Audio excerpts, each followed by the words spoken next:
What is up, everybody? We are back with another episode of the All Pumped Up podcast. I am your host, Tyler Winters. Thank you so much for tuning in. Co-hosting with me today is Allie, Bailey, and Noah. Say hey, guys. What's Hello. up? Wash your hands. We've packed this episode with quite a bit of news. We've, of course, got your 411 on some scene news, where we'll talk about Miley Cyrus having the #1 rock album this week and Trapt being the terrible band that they are. I also want to ask the team, with tours already being announced for this summer, is it safe to assume we'll be attending concerts again soon? Also, stick around to find out which band takes home our Fail of the Week award. We also spread some happiness with some good feeling news in our What's Good segment. And finally, during our What Why segment, we talk about some new Apple headphones that will set you back a pretty penny. So a lot to get to, but before we get to all that, I'd like to mention that we could really use your help. If you like our show, it would really mean a lot if you could share it across your socials. And if you do, please make sure to tag me, Allie, Bailey, or the All Pumped Up account, just so we can see that you did and give you a shout out. Doing so really does help in getting the word out about this podcast. And if we could reach more people just like you, not only would we be extremely grateful, but it would also allow our little independent show to grow. And that is ultimately our goal. So with that said, we're recording this episode at 8:30 p.m. Central Time on Thursday, December 10th. Allie, Bailey, and Noah, guys, what is up? What's up? I mean, not much, man. Just, living life, serving coffee, trying to look for employment. I don't know. The usual that Allie's up to. The usual that Allie is up to. Yep. Am I the only one that's working super hard to avoid the fact that the world's on fire? Like, I just want to be in my own bubble. That's all. I'm trying to create as much as I can. Because every time. I mean, yeah, that's also not new. So we definitely have a lot to get to. But before we get to our normal stuff, I've got a question for you guys. I noticed this week that there has been quite a bit of tours and shows announced for the summer of 2021. Do you guys think it's safe to say that we'll be going to shows next summer? We've got Foo Fighters announced they're headlining a festival. Slipknot announced a tour. All Time Low announced some UK tour dates. No, I think you said Neck Deep pushed their spring tour to June. Yeah. Also the president of Live Nation came out and said that he thinks that concerts will return in summer 2021. So what do you guys think? Is this a sign of good things to come? I mean, with the vaccine, like, now a tangible thing that's being distributed, slowly but surely distributed anyway. I mean, I don't want to get my hopes up, but there's like an end in sight, if that means anything. I feel you. I don't want to say yes, I think next summer we'll be at shows, because, I think something that 2020 has taught us is that anything can happen still. So I'm just going to say a hesitant maybe. Playing it safe. I like it. I'm with Allie. I don't want to get my hopes up. I would love to see it, but the only way it'd be possible if this vaccine rolls out quick and is very effective. Yeah, like, there is some talk, because the US messed up the deal that they made with Pfizer. It's questionable to really think about when everybody in the US will have access to the vaccine, because I think, at least in New York alone, we're only getting a couple, maybe 100,000 vaccines, and New York City is a city with hundreds of millions That's like of a people. hospital, right? It's like one hospital. That's the staff of one hospital. Yeah, exactly. The COVID vaccine. Are we talking a calendar year, though? Like, from this vaccine? I mean, because if they're drive-in shows, that's different. But it's really hard to believe that people are going to get... Like, would you legitimately go out with your 5 best friends and just sweat everywhere, and they're in your bubble? No. Like, that's my question. Why would you do that with 50 strangers, 100 strangers? There's a lot going on. Plus, we've got, I don't know, history books. This like 1918 flu. Like, how bad was it the next year? Like, hey, we're gonna have a parade. You're all gonna die. I mean, even if the vaccine's effective and all that, come June, the numbers have to be extremely low. Like, the infection rate has to be extremely low for me to even consider going to a concert. So, well, don't you have to get 2 vaccines as well in order to make them effective? You have to get 2 separate vaccines, and then you have to wait. And that's my understanding. Between the vaccines. So yeah. No, I think we're a long way away. So, okay, guys, we introduced a new segment of the show called Loser of the Week last week. And after running that segment, that title didn't sit well with me. So we're going to go ahead and rename it Fail of the Week. So I don't want people thinking we were calling them losers or anything like that. It was more so they lost the week. But nonetheless, we're going to just call it Fail of the Week from here on out. So Fail of the Week is a segment where we'll bring you a piece of news about someone or something, and that story surrounding this someone or something did not necessarily go as planned and did not end well. But for this week's Fail of the Week, we bring you pop punk band Hold Close. Oh, God. So, why is Hold Close our Fail of the Week? Because they played a show during a pandemic, got roasted for it, and wound up taking a break as a band because of it. So here's the rundown. Pop punk band Hold Close recently played the Odyssey Lounge in Springfield, Missouri. The show was reportedly allowing only a limited amount of tickets sold, was to be mask mandated, and social distancing enforced. But that, of course, did not happen. After the show was announced, some fans raised concerns about how irresponsible it was for the band, or any band for that matter, to play during a pandemic. The group decided to play the gig anyways, and after the show, the band wound up issuing an apology for playing the show, and it didn't go over well as many fans thought that the apology was insincere. And here's some of the statement that the band said. We would like to apologize as a band for playing a show during a pandemic. With COVID cases continuing to rise, we should have not put our own selfish desire to play a show before the health and safety of others. We had a mutual desire to assist our local venue in keeping afloat during such a trying time. We allowed that to cloud our judgment, and we are sorry. For those who came to last night's show, we are sorry for being the ones who put you at risk. We highly encourage you all to get tested, socially distance, and if possible, quarantine. As a band, we are going to be stepping back and taking a break for a while. I don't know, guys. That apology seems a little too late.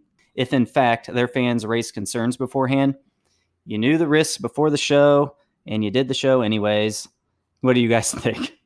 Are these kids, like, are they thinking on themselves? Do they have representation? It looks like they're on Hopeless. And I mean, I don't work for Hopeless, but I have enjoyed a handful of bands on Hopeless, and I would think that they would have a stronger handle. And I'm not saying to hold their artists down creatively, but we definitely need to know who was behind this show, the bookers. I mean, the numbers are out there. Like, this isn't a hoax. Like, people are, I don't want to give the numbers out because they change every day, but it's my understanding it's like a 9/11 every single day. People are dying. And to put people in danger like that is, it makes my stomach hurt. It really does. It's selfish. That's what it comes off as. Yeah, it's very disappointing. Like, I mean, the four of us here don't know the extent of how this show was planned, and this is in no way me defending their decision-making skills, but, like, come on, guys, use common sense. Well, not only that, like, their fans raised concern beforehand, so they knew that people weren't happy about it, yet they did it anyway. They said in their statement that they did it in a way to help the local venue stay afloat, which, I mean, that's great. good. Do a live stream at the local venue. Right, like, exactly. And then there you go. Do it on Twitch or do it on Insta and make it like a donatable like link or something. And then that's how you help venues. Boom. That's it right there. You get a permanent marker. You write the name of the venue on a sheet, or you make a clerk sign. I assure you we're open, and you make a backdrop behind you, and then you play at your house. There, that's helping the venue out, 100%. Yeah. Play them, do all that stuff. Yeah, I don't know.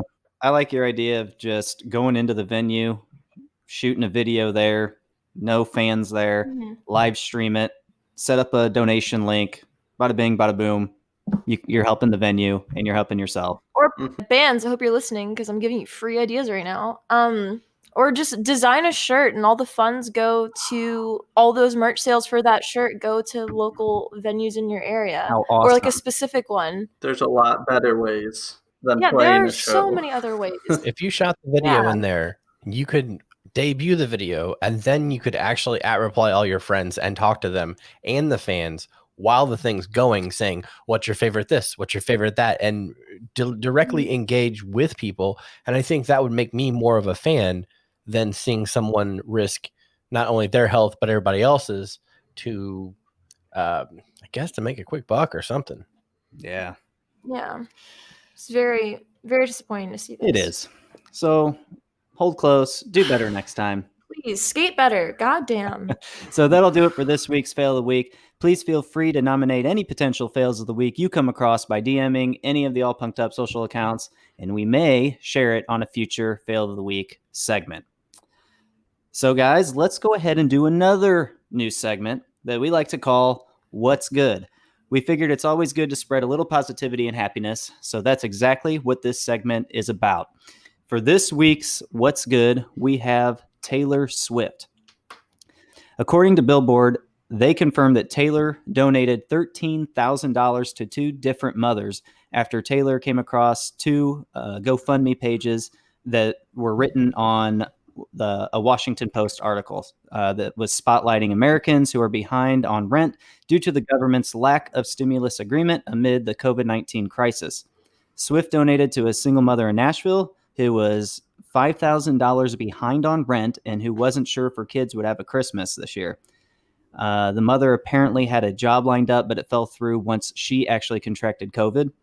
Then Taylor donated another $13,000 to a Michigan mother who lost her job in the spring, who had to stay home with her young daughter who was born with a collapsed lung right before COVID started and then was hospitalized for 2 months after. Along with the donation, Swift wrote, I'm sending you this gift after reading about you in the Washington Post. No one should have to feel the kind of stress that's been put on you. I hope you and your beautiful family have a great holiday season. Love, Taylor. Guys, this is the type of positivity we need, and how awesome to be in a position to help those who need it. I mean, I absolutely love this stuff. More, please. More of this. Yeah. Yes. Yeah. More of this, please.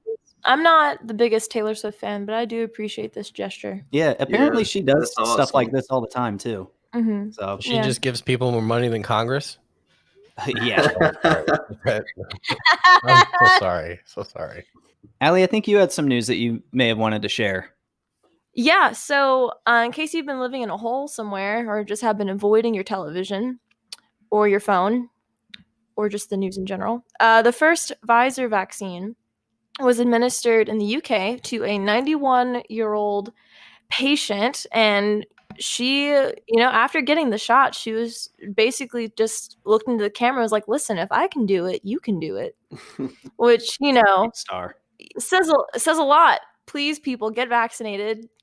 Please. Did you see that the presidents are lining up too? Oh, yeah, the presidents. Yeah, former President Obama, former President Clinton, and former President Bush are going to be taking the vaccine on TV to promote citizens to get the vaccine. Is very similar to how back in the 70s Elvis took the polio vaccine. Or was it the 70s? I think it was the 60s. The 60s? Yeah. So, very similar to how back then people were apparently still very nervous about vaccines. And Elvis was just like, I'll do it. To be clear, though, Elvis is pretty game for almost anything. This is very true. All right. Well, that is definitely some good news. I am looking forward to the vaccine and all the good that it can possibly bring, so we can just get back to the normal life that we were used to in 2019 and before. All right, guys, moving on to the What Why segment.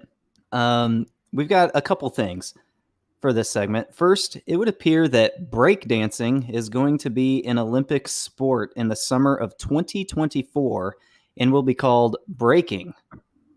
Anybody a fan of this? About time. Yes, absolutely. See, my thing is, when I first saw this, I just felt like there are so many other sports that could be added to the Olympics before breakdancing. Like what? I don't know, anything X Games related, skateboarding, rollerblading, BMX. However, I did see that skateboarding is skateboarding is actually going to be included in the 2021 Olympic Games. So that makes this news a little easier to digest, I think. Yeah, and well, I mean, I think it's a slow like transition. I mean, snowboarding came first, and then now we're having skateboarding. And if I'm missing an X Games sport, I'm really sorry. But yeah, I'm really excited to see skateboarding in the whenever the 2020 Olympics are being rescheduled to, and I'm really excited to see breakdancing, or as they're going to be calling it, breaking, in the 2024 games in Paris. I think, there's a lot of athleticism and a lot of, agility and strength and creativity that goes into breaking, just like any other sport, like gymnastics, for example, rhythm gymnastics. Like, there's a lot that goes into the training for this art form, and I'm really excited to see, who comes out for it, for one, and I'm excited to see, I don't know, I'm just excited to see what happens. Yeah, I think it'll definitely be entertaining for sure. I mean, it'll definitely Yeah. beat like curling and all that. I have to admit, when I saw this, I kind of laughed because I first pictured just like a cardboard box, an old school boom box, and baggy sweats with flags on them, depending on what country you're repping, just going head to head. But no, like breakdancing, like competitions are so intense. Like, it's just you in the center of a ring of people battling each other. It's kind of like boxing in a way. Like, it's just like you in a ring, and you have to have just like the mental fortitude to just like get through a routine and literally break your body down to like perform feats of athleticism. That It's fashion, just though, I'm excited. It's going to come back. insane. You know it is. You know, like a month before that fashion's going to come back. It's already here. It's already here, at least in New York. Forgive me. It's in my closet. Awesome. I don't know. That's awesome. Did you guys see the new Apple over-the-ear headphones? Yeah. So it's Apple's first over-the-ear headphones, which they'll be calling AirPods Max. And get this, it will only cost $549. That's it? That's it. You could buy a Honda for $549. That thing will run forever. The one thing that irritates me most about Apple, though, is that they greatly overprice their products. Like, your products are good, Apple, but they ain't that good. And that's coming from someone who the majority of the time uses Apple products. I mean, I do prefer Apple products, but man, sometimes their price points are really hard to stomach and swallow. I bet they cost about $75 to make. Correct me if I'm wrong. I bet. Didn't they sell a stand for a monitor, just the stand, for like $100 or $1,000, something like that? I think it might have been close to $1,000. I vaguely remember what you're talking about. It was just a stand. And you also need wheels. Yeah, it is so dumb. You need wheels for the tower, and everything in my house is Apple, but I will not be buying those. One, because I have a house note, and my wife drives a really nice car, and sometimes I take the bus. No, I have a car as well. But when you can pay your mortgage for an entire month, or you could give that money to someone who really needs it this season, not just the holidays, but COVID, I would much rather bring a smile to somebody's face than make this really big purchase of something that looks like pillows that I'd put over my ears. Yeah, the case is even better. The case just looks stupid as hell. I don't remember which comedian it was, but they said it looks like a stormtrooper's purse. Yeah, it definitely looks like a purse or a bra for sure. Yeah, I don't know about that. Yeah, I mean, it had the padding things, and I probably shouldn't do the gesture. I don't know what's going on. You should not, Tyler. Please, I will be uncomfortable. Please. So yeah, but apparently these headphones, I will say they do offer some extra technology. However, I'm not sure people are really looking for a lot of what Apple is giving us here. So I definitely don't think these headphones are for the normal everyday headphone user. So, I mean, you can look up all the stuff, like all the specs and everything, but man, it's not for most of us. How about you work on giving me a charger for my phone before you bring out some new AirPods? Because I got the phone that costs like $1,500, and I don't have a square. I don't have a cube to put it in the wall. I have a USB-C, and I don't have USB-C money. So we're gonna have to figure it out. Come on, Apple. I think Apple just needs to get off their high pedestal that they put themselves on and just come down a few rungs, please. Well, everything after this is software as a service. Everything. Yep. You're right. All right, guys, let's go ahead and move on to the scene 411. As I said in the opener, Miley Cyrus has been crowned with the #1 rock album this week for her album Plastic Hearts. I listened to this album today, and although I think the album is okay, I don't think it's bad at all. I don't think this album should be totally classified as a rock album. I think there are some good rock songs on there. There are some solid rock songs on there, but the majority of it just seems more of like a pop record with some rock-esque undertones and whatnot. I don't think it's fair to really categorize this album as a rock album per se. Did you guys listen to it? What did you think? Is your review saying that she did not come in like a wrecking ball? No, I would definitely say she did not come in like a wrecking ball on this album. I did listen to the album, and I agree that I thought it was like an okay album. I don't know if I'm going to listen to it again. Here's the thing. I'm hesitant to give this like a golden review because I know if I tear into it, it's going to come off like I'm gatekeeping rock, which is not what I want to do at all. I think, okay, so imagine this. Imagine Dragons is quote unquote one of the biggest rock bands of the past decade for some reason. And I feel like this album was more rock than Imagine Dragons. But the thing is, like, I don't feel like this was a rock album either. I feel like Miley Cyrus is very good at, like, imitating Joan Jett. I feel like she does a really great, cover. And clearly she has the chops to, like, be in this genre. Like, if you've seen any of her live takes on Led Zeppelin's Black Dog during Glastonbury 2019 or she did Joan Jett's I Love Rock and Roll on her 2011 tour. Like, clearly she has the chops to do amazing things in the genre. I just feel like this is her playing rock star instead of being a rock star. You know what I mean? I think that's I think you said that perfect. Yeah. I get that. I think she has, like, it's clear that Miley Cyrus is an amazing musician. Like, she has such an amazing voice, and, like, the way that she's able to transition from era to era, looking back at her Bangers era to Malibu to, now, like, clearly she's a chameleon when it comes to genre experimentation. But I just think that, this was her, like I said, just kind of playing a character instead of being Miley Cyrus, the rock star. I think she was just playing a part. Yeah, playing a part. So I would love to see what she does from here. But to me, like, this isn't a rock album. This is maybe more aggressive pop rock. That's it. What's up, Bailey? Allie, if she were playing in a movie like the Bradley Cooper Lady Gaga film, and she was the lead, would you find her believable to play that role? As the lead of the film? Yeah. I mean, if you saw it from that lens, is what I'm saying. If you saw it from that lens, but you would say it's still, because what is she too much country, too much pop to be rock? Because for me, when I see an artist that has a really wide range that can transcend, I'm like, man, let them be that for 5 minutes. Let them be that for whatever. If it inspires them, let them be that. But for you, I guess it didn't resonate. I haven't had a chance to listen to it. I was buried in stuff today.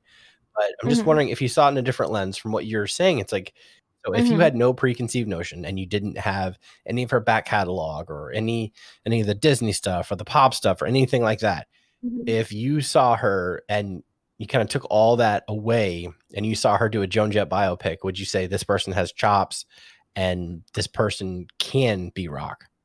I mean, I guess hypothetically, sure. But I mean, I think the presence of Miley Cyrus is so ingrained in my upbringing and my experience that I don't think I can really just get rid of that bias. He's so on the spot. Right, that's my question. It feels like it's hard to remove yourself from the style that you saw because it's so ingrained. And maybe, and what I'm getting at, and this is going to sound geeky, but I'm going to make a Star Wars reference. Episodes 1, 2, and 3 are not for me. I'm 36 years old. episodes 4, 5, and 6 were. And I really find joy in the fact that it's a Star Wars property being made, but I know it's not made for me. And maybe that's maybe she's reaching out to a different audience and she's trying to channel a different audience. And I mean, potentially. I will say that the best rock song on this album is her Zombie cover. From the Cranberries, obviously. I thought that one came off really well. It seemed like the first song on the album, WTF Do I Know? It sounded like she was trying to come out strong, as you should on the intro song of your album. But for me, it feels like the music kind of fell flat. Like it just wasn't, it seemed to me like it wasn't produced as a good rock album. It didn't have the gritty guitars. The drums were definitely, produced on a machine. You could definitely tell there weren't real drums in the studio. That just made it feel more like she's bringing her pop side still onto this record, which is fine if that's what she's going for. But we're just trying to, I guess, see if we should categorize this as a rock album or not. And just based off the overall, sound of this record, I still have to say that it's more pop or progressive pop, as Allie put it. Aggressive. Aggressive. Sorry, aggressive.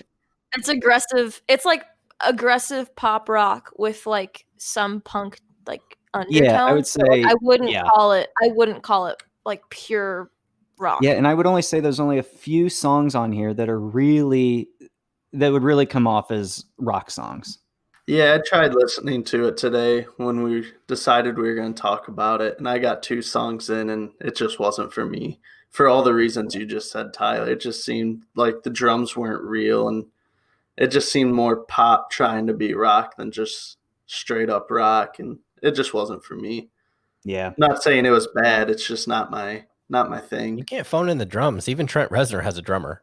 I mean, he can program the drums, but he'll still have a live drummer beating the shit out of the snares. Right. You can't phone it in. Yeah, although I will say, I think, Tyler, do you remember the song "Prisoner" featuring Dua Lipa? Is that on the album? See, okay, I didn't sit down and I played the song, or I played the whole album while I was working today, and so it's just kind of in the background. And as I took mental breaks, I would kind of sink into the album. So I know I heard it, but I don't know. I don't remember it offhand. All right. Well, first of all, I will say the music video is weird. So I mean, I don't know. That's Miley's MO. Well, I have some qualms with the music video in terms of queer baiting, but that's a conversation. Is she wearing clothes? Is she wearing clothes? Because she's always naked. Always. No, she's wearing clothes, Okay. and if she wants to be naked, it doesn't matter. But no, I thought the Prisoner had like a really interesting update to, if you're an Olivia Newton-John fan, it like has an interesting Prisoner is a really interesting update to Physical by Olivia Newton-John. So That's a deep cut. That's awesome. if you're a Sandy from Grease fan, I would suggest listening to Prisoner, because I think it does an interesting job of taking something old and making it new. Was one of my more favorite songs of the album. Guys, we've referenced Olivia Newton-John 3 times on 3 different episodes. I don't know if she actually made it. I may have edited out on one episode, but I know we've referenced Olivia Newton-John on 3 different episodes. I have no recollection. It was all okay. It was all side jokes towards Bailey, and then I think Bailey did one towards you, and then now you just brought her up. ONJ, hello, you're back in the discussion. But yeah, I think there's an interesting Prisoner's an interesting update to Physical by Olivia Newton-John. But I have issues with the music video personally. Okay, so I think this album begs the question then: is Miley Cyrus a rock star or a pop star? I think at this point, because minds can change. You never know. I only listened to the album, 2 to 3 times. So I could listen to it again and completely change my mind. I think she's a pop star on the way to being a rock star. If she chooses to continue Right. experimenting and further going down this sonic journey. But, you know, Miley Cyrus is a wild card. She could go back to doing country. She could go back to doing the more like pop, hip hop, R&B kind of stuff. Like, she can do whatever the fuck she wants. Right. I am going to go with pop, just by definition, because pop is short for popular. And Miley Cyrus is so big, it doesn't matter what she puts out. Millions of people are going to listen to it. So I'm going to go with pop star because she's just, her name alone gives her the notoriety she needs. One more piece of news before we get going. And I think we're all tired of talking about this band. And apparently Twitter is as well. Twitter just banned Trapt. Well, at least suspended their account.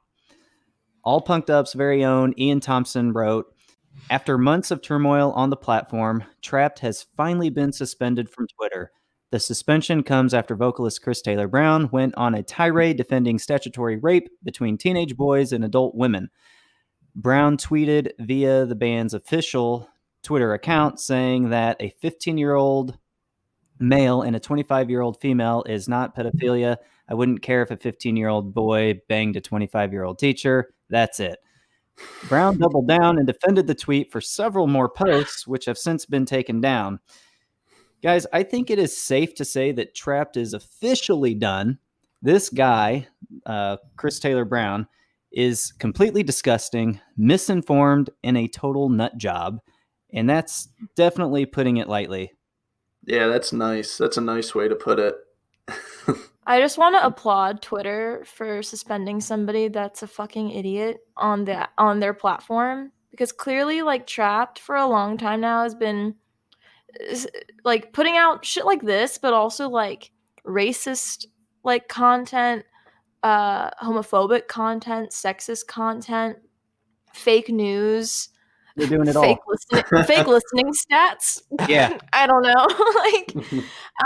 Fake like attendance. Clearly fake attendance numbers, like just fake everything. And like Twitter, I think this last year has really doubled down on, you know, really silencing people who are like a harm to a vast majority of people. Yeah. So thank you, Twitter. Yeah, they stepped up. Anyone with any sort of influence spewing lies or hate, they've been taken care of, which is awesome. Because as a private business, they don't have to do anything. Right, exactly. Yeah, they don't have to. And I've always been a fan of Twitter when nobody else was. And granted, I know they have, you know, they've had their issues of the trolls and the misinformation and the terrible people that are on there, but they are the small guy when it comes to like all the other social media platforms. So just to see them making some noise and making some moves now, it's nice to see. Definitely. That was a very hipster thing to say. I was into Twitter before anyone else was. Tyler. Hey. Should I give you a PBR shaped gold star sticker? Like, it doesn't have to be a sticker. If you just want to give me the PBR, that'd be fine. God, no. It tastes like water. I feel real bad for civilians named Chris Brown. They just had a hard rap.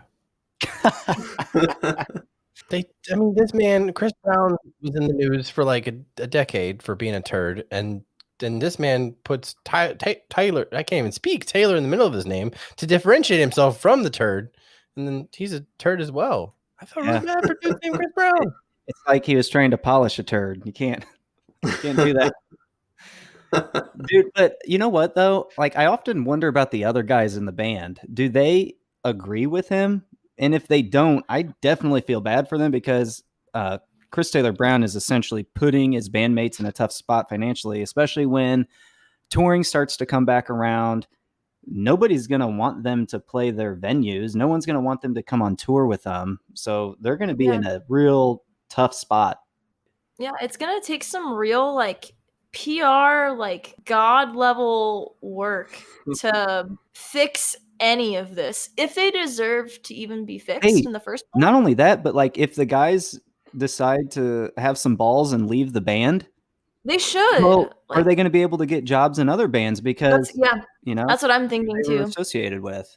They'd have to release statements or something. They're going to have to do a lot of work to clean up any semblance of a reputation that they have left. Yep. I don't want to spend one more damn day with Trapt taking up space in my brain rent-free. Yeah, this is the third time we brought him up, so third time's a charm. This could be it. Let's talk about him when he gets back from AA or the recovery or the emotional journey that he needs to go on in order to cleanse himself of all this nastiness. Just gross. Sure. I love it. Yeah. All right, guys. So before we close up, let's just go ahead and do a quick hits. We haven't done a quick hits in a while, so let's go ahead and do that. So since we didn't really care for Miley's rock album, I put that in quotes. What are your guys' favorite rock albums? Are do we want to do favorite rock albums of this year or just recent rock albums? For this year? Yeah. All right. So right at the end of the year, if you're into the more like DIY, like local band, like indie kind of sound, I 10 out of 10 recommend you listen to Merit by Glom, band out of Brooklyn, amazing guys. Like, check out their album. It's absolutely amazing. I personally really love Merit and Awash and Fire on the album and Forlorn. So check out those tracks, check out the band, show them some love. Also check out Super American because apparently they're going to be on tour hopefully in the summer. Who knows? Fingers crossed. And toes Fingers crossed. For this year, 2020 Knuckle Puck took it for me. But Goldfinger also just released one here right at the end of the year, which I don't know if there's an episode Allie and I reviewed. I don't know if it will be out by the time this is out. If not, it will be out soon. Great album. Well, I have to go with Goldfinger as well. We were talking about this, Tyler. We didn't realize how influenced we were from Jonathan Feldman until we read the liner notes of every single album that we've like ever loved. Right, exactly. But I still have a bone to pick with John Feldman about his album and California, because I feel that they were Blink's California. I feel that they were so similar. It was eerie. Like it's almost like Matt's vocals sounded like John Feldman or John Feldman sound like Matt. And the guitars are eerily similar to the exact same album that was released around the exact same time. Now, I'm not mad at somebody for making money, but I kind of feel like they released the same album under two different bands. But that being said, John Feldman wrote every song that I cared about from 1997 until now. He owns a really big part of my heart. He was in charge of this whole movement where he's like, hey, I want to make you sound like this because you don't know it, but you're going to be... I don't want to call him the Johnny Ive, but pretty close. I think that's safe. for this genre or scene that you know we kind of talk about. So yeah, for me, I'm gonna have to go with. I was surprised by the Goldfinger album too. I think I'm definitely gonna have to go with Stan Atlantic's Pink Elephant, but I feel like I've played that out on this podcast. But so I'm gonna go with Goldfinger right now. I feel like I am such a late bloomer to like the ska punk stuff. Like I remember trying out Goldfinger a long time ago. Maybe I was 16, 17. So for those listening, that was like 18 years ago. And I was really into pop punk. Like that was my main thing, pop punk. And I knew a lot of the pop punk bands that I listened to, they were influenced by Goldfinger. And so I was like, well, I got to go buy a Goldfinger album. So I bought a Goldfinger album, and it just wasn't for me at the time. There's the ska punk stuff, but I listened to the new Goldfinger album, and I really like it. It was really good, and it's gotten me excited for Less Than Jake's album that I think is coming out tomorrow, 12/11/20. So I'm excited to hear that now. What's up, Bailey? Correction. We had Apple on the brain, and Tyler, we were like mind melding. It's Jimmy Iovine, which did everything from Marilyn Manson, Reznor. That's where we were. So yes, Jonathan Feldman, I would compare him to the Jimmy Iovine of that genre. So I just want to make sure, because we'll be corrected no matter what. Right. All right, guys, that'll do it for this episode. Thank you so much for tuning in. We hope you enjoyed your time with us. And if you did, it'd be so awesome if you could help support this podcast by liking, subscribing, and following this channel. Please tell your friends and spread the word. We're on all major podcast streaming platforms, so make sure you follow or subscribe there as well. So thanks again, and remember, spread love. Peace. Wash your damn hands. You say that after every show now? Yes. I like how you started the show that way. You started it, yeah.